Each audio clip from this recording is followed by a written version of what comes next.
What's up, everybody? John Hoover, Sooners on SI, along with Ryan Chapman, Randall Sweet. Wow, we just watched Oklahoma take down Temple tonight, 51-3 in the 2024 season opener. Historic night, first night of football as a member of the Southeastern Conference. Brent Venables said we're not out here beating our chests after beating Temple 51-3. You guys will remember last year's opener was 73-0, 79-0, 73. And, things didn't kind of... It's like what happens with openers, kind of went downhill after that. So here's what he said. He said, we got a lot of work to do. There were some really good things that happened tonight, Ryan. There were some things that this team's going to have to work on. But first, they've got to figure out a couple of injury situations. Yeah, we got to talk to Brent Venables in postgame. Pretty transparent. Jalil Farouk, I don't know if it was shown on the broadcast, but he hobbled off the field, limped to the locker room. Same exact foot that he injured in spring practice. Brent Venables confirmed it was a break. They're going to have to put a screw in it. That will be a surgery, 6 to 8 weeks for Jalil Farouk. The other one, Branson Hickman, OU starting center tonight, second possession of the game. He goes down. Brent Venables said that's a sprain. He didn't have a timeline for that. But I guess the good news is he did outline a couple of guys who did not play or were incredibly limited. They were all precautionary. Among those, Woody Washington, Eli Bowen, Jake Taylor along the offensive line. All those guys were listed as, hey, Brent Venables said those are all precautionary. Didn't need him against Temple, didn't want to risk him against Temple. Then also Gentry Williams, you saw a little bit of him. Brent Venables said fully cleared, but he didn't say these words. Gentry was on a pitch count tonight. Didn't want to get him re-aggravated, anything like that. Though Brent Venables did say they have had some controlled tackling, some controlled live, good on good, that kind of stuff. But Gentry Williams fully cleared on a pitch count tonight. But the big one will be Farouk, because obviously Oklahoma has already lost Jaden Gibson in that wide receiver room. Yeah, and I asked Brent Venables how you're going to replace Jalil Farouk, a 3-year starter basically. He's been starting since he was a freshman. He had a great year last year. I guess he didn't start as a freshman, but he's been starting since the sophomore year. He's a guy who had a good year last year. He's productive. He was versatile, offered a lot to the offense. Now they've got to find his replacement. Randall, let's talk. One more thing on Woody Washington. I was sitting up in the press box up here going, well, geez, I guess Woody Washington lost his job because he's on the sideline, fully dressed. 4-year starter, Woody Washington. Nope, just precaution, slightly banged up. Nothing to worry about, Hoover, or anybody else out there that counts themselves as a Woody Washington fan. But I thought those two guys that played behind him in the other spot, Kenai Walker and Des Malone, the transfer from San Diego State, I thought they both played good. Again, it's Temple, so we'll tamp the expectations. Randall, let's talk about the Oklahoma defense. Holy cow, man. There were a couple of, third quarter maybe, I think there was a penalty that ended up resulting in a field goal drive. But Brent Venables, a perfectionist, even with Zach Alley as his defensive coordinator, he loved what he saw tonight. Yeah, I think that, of course, you mentioned it's Temple. Temper your expectations, but this is one of the most impressive performances I've seen by an Oklahoma defense in a long time. The way that they were swarming to the ball, not only making tackles, but getting multiple hats to the ball, multiple guys there where the ball carrier was, multiple hands in the ball carrier's breadbasket to rip the ball away. That's how they were able to get the ball on the ground 3 or 4 times. Obviously, they took the ball away through the air, interceptions as well. We've heard for years from Oklahoma defensive coordinators that they want to force turnovers. Tonight, Oklahoma did it. I think last year another thing that really concerned Oklahoma fans heading out of the season opener was that they didn't get to the quarterback. Even in that huge win, they weren't able to get into the backfield, sack the quarterback. Tonight that wasn't a problem. Grayson Halton had multiple sacks. Marcus Strong at the end of the game had multiple sacks. Even David Stone, the few reps that he got in, you saw him getting into the backfield, beating some blockers. I think that the defensive line rotation was really, really impressive to me. Looking at how physical those guys were, they were pushing the pocket all night. They were getting into the backfield. They were disrupting plays. The Oklahoma defensive line is deep. They've got a lot of guys that they can rotate in, at least based on what we saw tonight. And they all played pretty well. I think that Dominic Williams, you can tell that he's here to play. I think one of the first few plays on Oklahoma's defense, he made a huge stop right there in the middle. I think that that defensive line really showed that they are living up to what we thought they could be. 6 takeaways tonight. I'm pretty sure at this juncture of the college football season, OU leads the nation in takeaways.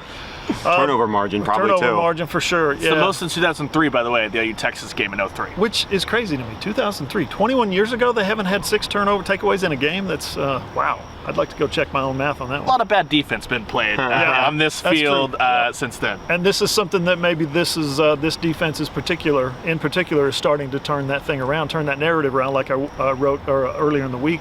Sooners on SI, Oklahoma Sooners on SI.com. Check that out, because I was fascinated by some of those defensive numbers. We're talking 15 years of futility for a proud defensive program.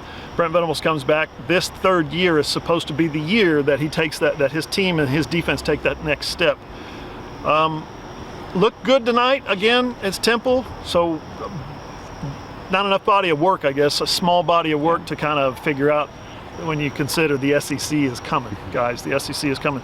Something else is coming is the Oklahoma offense. Started fast tonight, ran into a couple of hitches. Guys, I couldn't believe some of the numbers I was seeing tonight. 1 for 12 on third down conversions. They started the game 0 for 11, and the backups came in and picked up the first third down going that way, got Taylor Tatum in the end zone.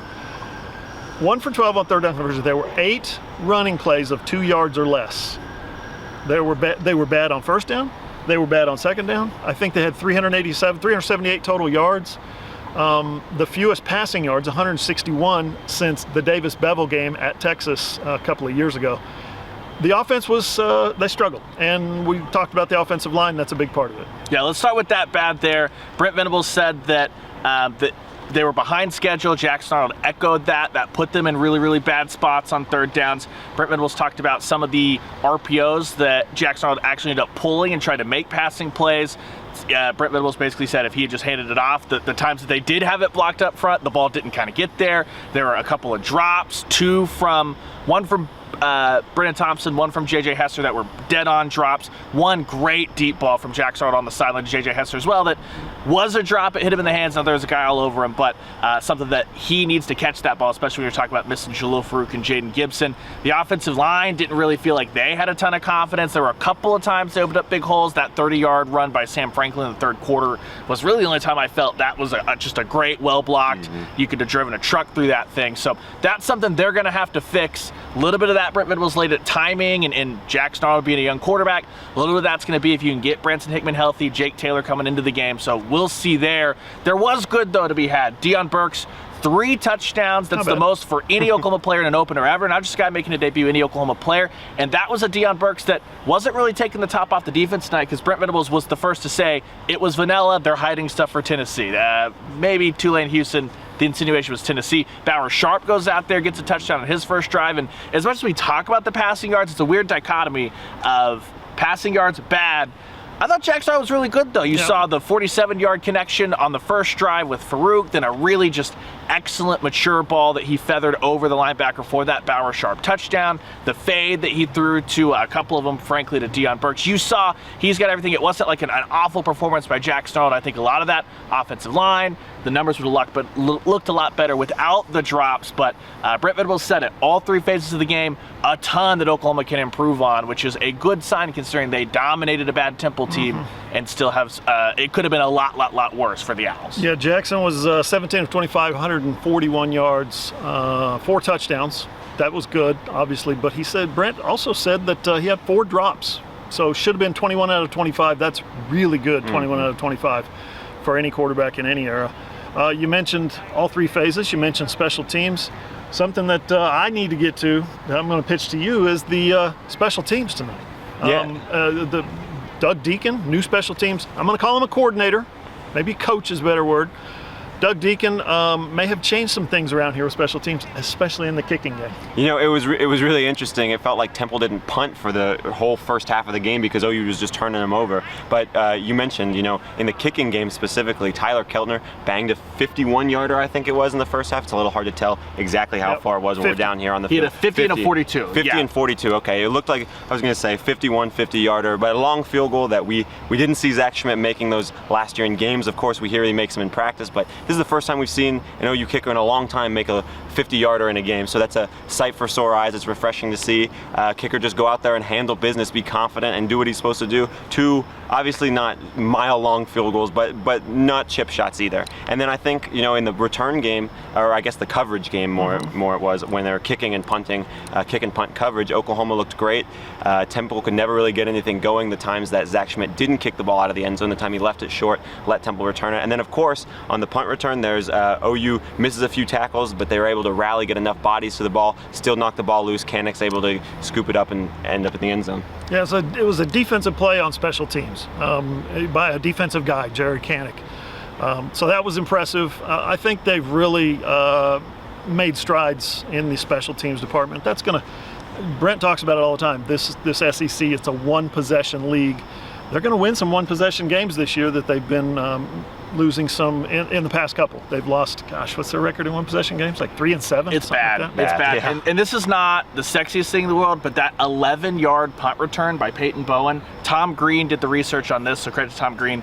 That would have been the third longest punt return a year ago. Freeman had, obviously, the 82-yarder in the opener. He had a 20-something yarder against UCF. He was awful after that. Peyton Bowen, it doesn't sound sexy, but an 11-yarder is already a huge improvement over what the average was pretty much once you got into real football games a year ago. And you're seeing Zach Alley, the new defensive coordinator, get picked up, carried around the locker room. They called it crowd surfing or a swag surfing. I don't think Brent knows what the actual swag surf is. I'm not sure what that is. That's okay. Yeah, that's a guy. That's something Zach Alley probably knows. Brent Venables probably doesn't. It's an age barrier thing. But they had fun with it. They gave him a game ball, and he said he was a little scared. He thought he was going to get dropped on his head. I'm telling you, it was Kendall Dolby who said moments like that are fun in the locker room. This team loves each other. This team gets along great. This team's 1-0 after tonight. Everything's great. Lots to work on. Plenty of film to watch. We're not going to watch the film. We'll watch the game copy tomorrow at Oklahoma Sooners on SI.com. Check out all of our game day coverage. I think we had something like 15 stories posted, 15 total pieces of content, and we're going upstairs right now in the press box to probably post about 15 more. Yeah. So Oklahoma Sooners on SI.com. Check it out. Also, catch those videos on my YouTube channel, John Hoover Media. For Ryan, for Randall, I'm John Hoover. See you guys.